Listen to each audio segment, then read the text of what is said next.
C'est quoi? D'où vient cette musique? C'est Gundam? Gundam? Je sais pas. Non, non. Quelqu'un qui doit l'entendre. Oh mon dieu.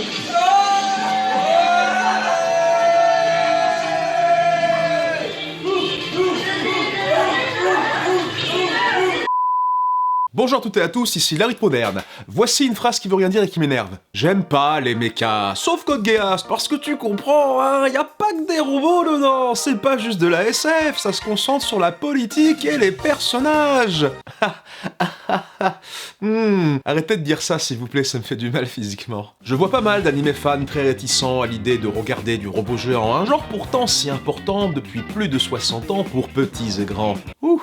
La poésie. Je me demande si la France n'est pas encore coincée à l'époque de Goldorak dans sa représentation mentale des gros robots. Et faut dire que le genre n'a pas eu de méga hit grand public convertisseur de nouveaux spectateurs durant la dernière décennie. Sauf l'Attaque des Titans. Ce n'est pas une blague, explication en fin de vidéo. Je pense que les animés de robots géants souffrent de 3 grands préjugés que je trouve profondément injustes, à savoir, c'est toujours la même chose, ça ne parle que de robots, et il n'y a que Code Geass qui se démarque et qui est intelligent.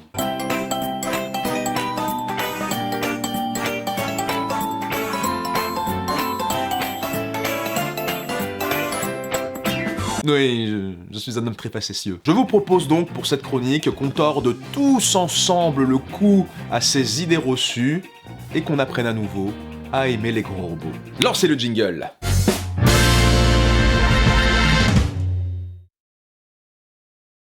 Mais d'abord, c'est l'heure du sponsor. Une fois encore, cette vidéo est sponsorisée par Honkai Impact Third, merci à eux. Honkai Impact est un jeu vidéo de... C'est quoi ce... Honkai Impact Third, patch 3.7, car on a tous besoin d'une mise à jour. Souvenez-vous, Honkai Impact Third, c'est le plus spectaculaire des jeux mobiles. Un hack and slash où une déferlante de combos stylés et d'effets spéciaux par de ravissantes waifus pleuvent à gogo. Oh, j'aime les waifus qui bottent des culs. Ah mais je connais ça Honkai, je t'en avais déjà parlé, qu'est-ce qu'il y a de nouveau dans ce patch? Eh bien, si tu fermais ta gueule 2 secondes, je pourrais te l'expliquer. Oh, eh bien c'est gentiment pour... Attends une seconde. Mais toi ferme ta gueule fils de... Profitez du nouvel événement Printemps Sublime et immergez-vous dans un environnement inspiré par la Chine mythologique, ses montagnes et ses temples. Obtenez la nouvelle armure rang S de Fuwa, l'Empire est azur, déchaînant le pouvoir suprême combiné du yin et du yang, et permettant des mouvements gracieux et destructeurs, dignes des films de Wu Xiaopian. C'est presque aussi beau et gracieux que moi. Le jeu est maintenant disponible sur PC, jouable avec le même compte que sur mobile, pour plus d'immersion et une optimisation des contrôles et de l'interface. Sortez vos claviers, vos waifus sont sur PC. Téléchargez le jeu avant le 6 mars pour avoir la chance d'obtenir le livre de Fuchi, une arme humanoïde et kawaii, qui optimisera vos attaques élémentaires et ultimes jusqu'à leur summum. Succombez au charme de Honkai Impact Third. Lien pour télécharger le jeu dans la description. Merci à Honkai... Non, tu dégages là! C'est mon sponsor! C'est ma vidéo! Lien pour télécharger le jeu dans la description. Merci à Honkai Impact Third pour soutenir cette vidéo et bon visionnage. Histoire qu'on se comprenne entre nous, on interchange beaucoup les termes robot géant et mecha pour généralement parler du même genre d'animé. Sauf que ce dernier terme tient plus du néologisme que les communautés otaku occidentales ont usé par la force des choses, un petit peu comme shonen et seinen. Au Japon, le terme mecha désigne tout ce qui est mécanique en général, en plus des robots géants. Par exemple, un mecha designer dans un animé, il fait des gros robots, mais il fait aussi des petits robots, ou des véhicules, ou des vaisseaux spatiaux. Personnellement, pour plus de clarté, je préfère utiliser le terme robot géant ou robot animé, mais si vous voulez continuer à utiliser le terme mecha, franchement c'est pas grave en fait, on se comprend, c'est le principal, je suis sûr que même les japonais ils s'en foutent. Voilà, c'était la précision pédante de début de vidéo, let's go!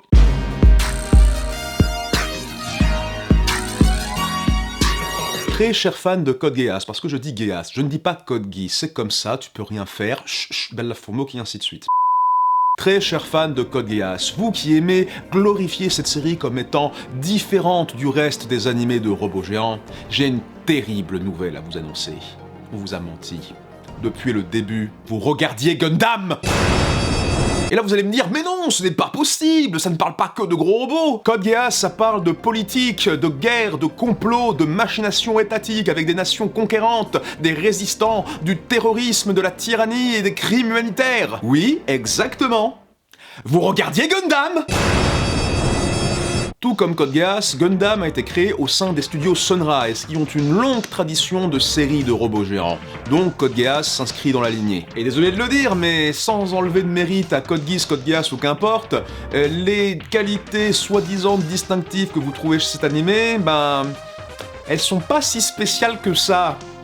Ni inédites en fait. Parce que entre vous et moi, vous pouvez tout dire à tonton Hermite, il vous écoute, il vous juge pas. Entre vous et moi. En vrai, vous considérez cet animé comme une exception parce que le louche il est BG, qu'il a un œil magique, qu'il a un design filiforme par clamp et qu'il fait des manigances à la Light Yagami. En fait, depuis le début, vous regardiez Spaghetti Death Note Gundam.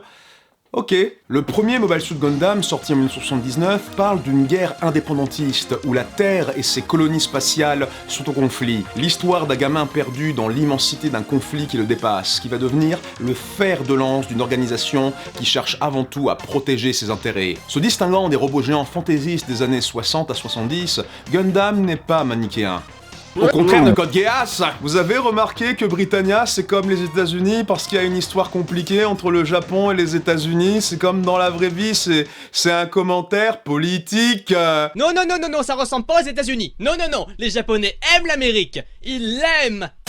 Allez, assez de taquinerie, je plaisante, je vous chambre un peu, c'est tout. C'était juste pour vous dire que si vous avez aimé l'aspect politique et guerre dans Code Geass, vous le retrouverez aussi avec nuance dans Gundam. On a des héros tragiques tiraillés entre raison et devoir, des antagonistes qui sont les méchants par la force des choses, parce qu'ils étaient dans le mauvais camp. Dans Gundam, le vrai ennemi, c'est les travers de l'humanité, la guerre, l'égoïsme, l'avarice, la soif de pouvoir, qui mènent à un cycle éternel de violence et d'affrontements dont on ne voit jamais le bout. Sinon dans la mort brutale de ces personnages. Mais c'est aussi des gros robots qui font piou piou piou les lasers dans l'espace. Waouh, cool le robot!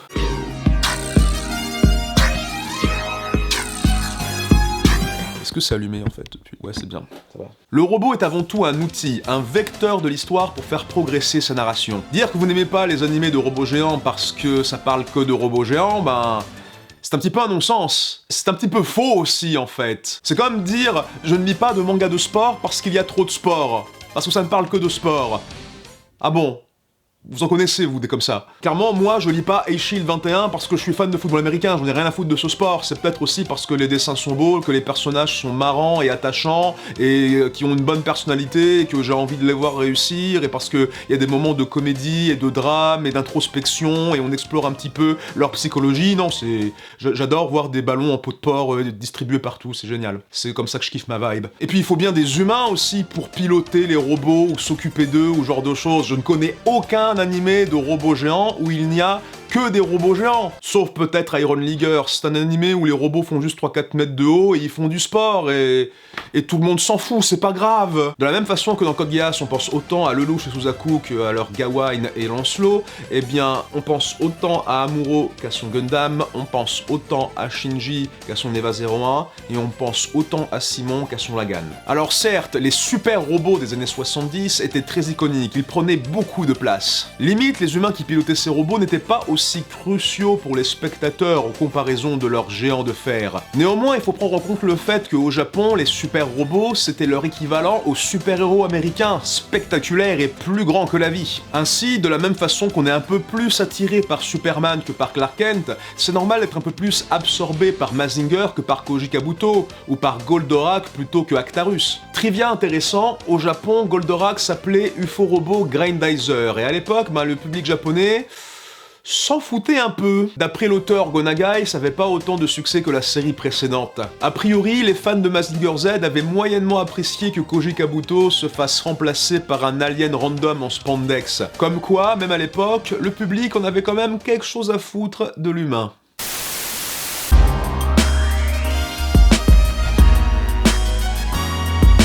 Dans les années 70, la mode était au super robot, où le mecha se destinait premièrement à un public plus jeune, d'où son look de gros jouet, étant donné qu'il était conçu à la base pour en vendre. C'était un peu le style Goldorak, quoi. Mais fin 70, les Japonais se lassèrent de cette mode, et pour pallier à ça, et malgré la frilosité des sponsors et des producteurs, le studio Sunrise tenta un coup de poker en proposant un tout nouveau concept de robot ciblant un public plus âgé, le Real Robot, ou le Real Robot. Et le fer de lance de ce concept, concept, c'était Gundam. Gundam a par ailleurs failli rater son coup puisque le marketing en jouet n'était pas adapté aux ados. Mais depuis ils se sont rattrapés et maintenant ils vendent des maquettes en plastique à monter soi-même par palette de 12. Idéal pour les vieux barbecue chômeurs qui ont que ça à foutre. Maquette de robot articulé Gundam. Sans colle, sans peinture, sans prise de tête. Vous m'avez menti. Gundam devint ainsi la 13e licence la plus lucrative de la planète, toutes catégories confondues, rapportant plus de fric que Batman, Dragon Ball ou Barbie. Et ouais, ça calme là, hein. Fin de la digression. Depuis que les robots sont passés du super au real, ou du super au réal... On dirait des clubs de foot. Ils ont pris un tournant plus sérieux, plus dramatique, moins super-héroïque, osant aborder frontalement aux substances des sujets plus difficiles ou durs qui jusqu'alors n'étaient pas du tout l'apanage du robot animé. Ces thématiques fortes sont vues accompagnées d'une évolution visuelle du genre. Les mechas sont devenus moins fantasques, souvent plus petits et faillibles. Redevenus de simples machines, les intrigues ont fini par se recentrer sur l'écriture des personnages et de leurs aventures, mais aussi l'écriture d'univers travaillés et complexes où se mêlent intrigues politiques, factions multiples et triangles amoureux. Salut Macross! Évidemment, cette nouvelle dimension fut une manne en expansion durant les années 80, qui n'a pas hésité à croiser les effluves pour faire un mélange de ton et de style entre le super et le réal robot. Salut Godbuster! D'ailleurs, en fait, le robot géant, c'est plus un élément d'univers ou un cadre plutôt qu'un genre en lui-même quand on y réfléchit bien. Parce que du mecha, dit juste comme ça, en fait, ça ne veut rien dire quand on y pense. Il y a de la SF, il y a de la fantasy, il y a du isekai, il y a de l'historique, il y a même des univers contemporains. On peut explorer tellement de mondes et de tons différents avec un robot géant. Comme les robots transformables, les éléments et les genres peuvent s'imbriquer et se combiner pour devenir quelque chose de plus puissant et plus beau. Tu combines robot et fantasy et ça fait Broken Blade. Tu combines robot, fantasy et isekai et ça fait Dunbine ou Escaflowne. Et tu combines robot, fantasy, isekai et Magical Girl et ça fait Re-Earth. Combine the robot, donc ouais, les robots, ça parle de tellement de trucs en fait. La guerre, la dépression, le deuil, la révolution, encore la dépression, les idoles, la bureaucratie, le surf, faire des bébés, le sport, mais barre-toi! Comme quoi, les robots géants, ils sont loin de tous se ressembler.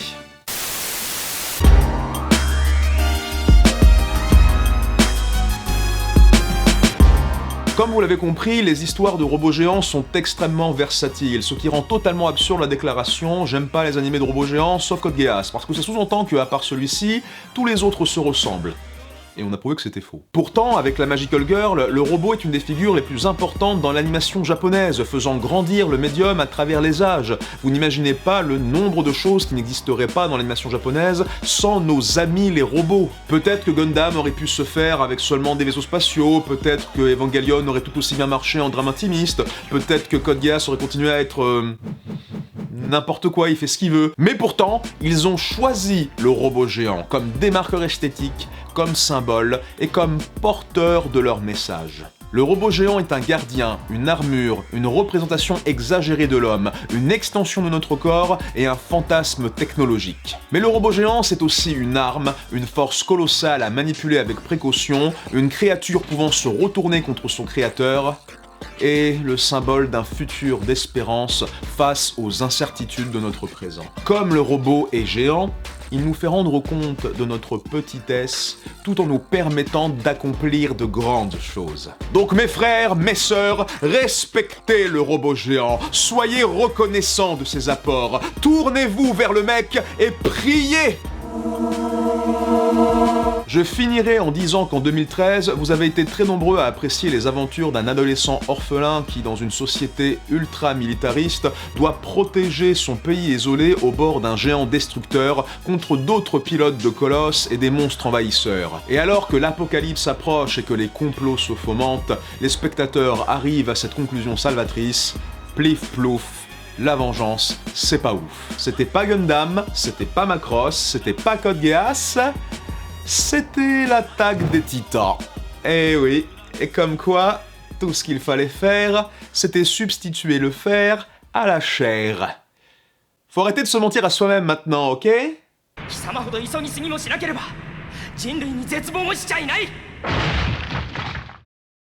Merci à Damien Hiller alias Prof Isekai qui m'a encore aidé à l'écriture de cette émission. Venez sur son Twitter pour plus d'avis sur les robots, les isekai et plein d'animés manga, lien dans la description.